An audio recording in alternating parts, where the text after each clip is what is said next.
On a signé notre premier client, il y a pas longtemps là. On a pivoté notamment grâce au rendez-vous, grâce au feedback. Avant de commencer le programme, je prospectais un peu, sans bonne structure, on va dire. Je traquais pas forcément, même mes non-résultats. Donc une bonne grosse partie du programme, ça m'a aidé justement à bien structurer comment faire une bonne, prospection, un bon suivi des clients pour être le plus efficace possible. Les coachings one-to-one, c'était vachement bien. C'était très, très bien parce que du coup, ça me permettait d'explorer les sujets que j'avais en ce moment, même les sujets plus personnels, et de pouvoir justement faire un travail sur moi-même.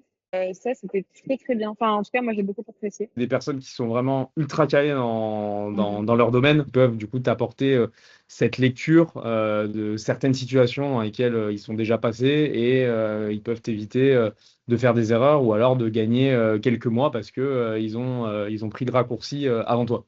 Et le coaching était très très bien parce que pour moi, qui ne viens pas du tout du monde de la vente, ça m'a permis de vraiment présenter le panel de comment ça se déroule, présentation, enchaînement des rendez-vous, etc. D'avoir une meilleure clarté stratégique, aussi bien business que personnel. Je pensais que je connaissais vraiment bien les besoins de mes clients.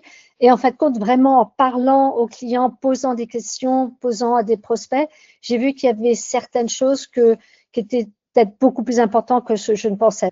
C'est du concret, quoi. Vous êtes passé par là, vous savez, vous avez eu les mêmes questionnements que nous, vous avez eu le même état d'esprit que nous. En fait, le groupe était un bon match-up. C'était une heure, je trouve, assez efficace.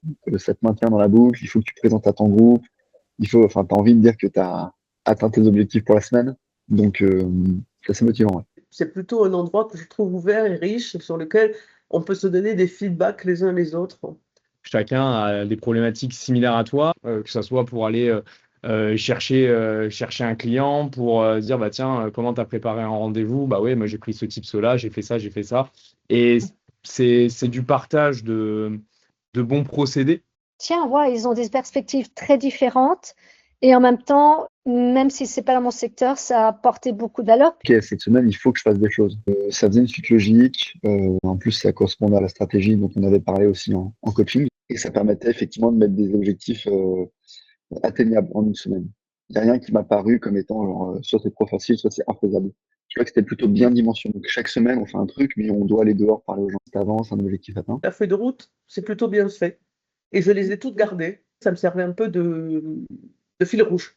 Ok, il faut que j'ai, je sais pas, 10 rendez-vous d'ici la fin de semaine, et ben tu vas te mettre une déterre pour faire tes 10 rendez-vous à la fin de semaine. Le fait d'avoir en fait un point toutes les semaines, de dire bah, qu'est-ce que tu as fait, faire un petit bilan, et après ensuite ça itère sur la base de tes retours et d'ajuster aussi un petit peu la trajectoire. Je trouve que c'est vraiment pertinent et c'est adapté en fait à ta situation à l'instant T, en fonction de ta progression. Vendredi soir, on n'a aucune envie de prendre du recul. On a une envie, c'est de souffler, de faire autre chose. Et finalement, ça fait du bien. Ça m'oblige à ouvrir le calendrier, voir ce que j'ai fait dans la semaine, de garder ce qui était bien, ce qui n'était pas bien dans la semaine et de faire un récap.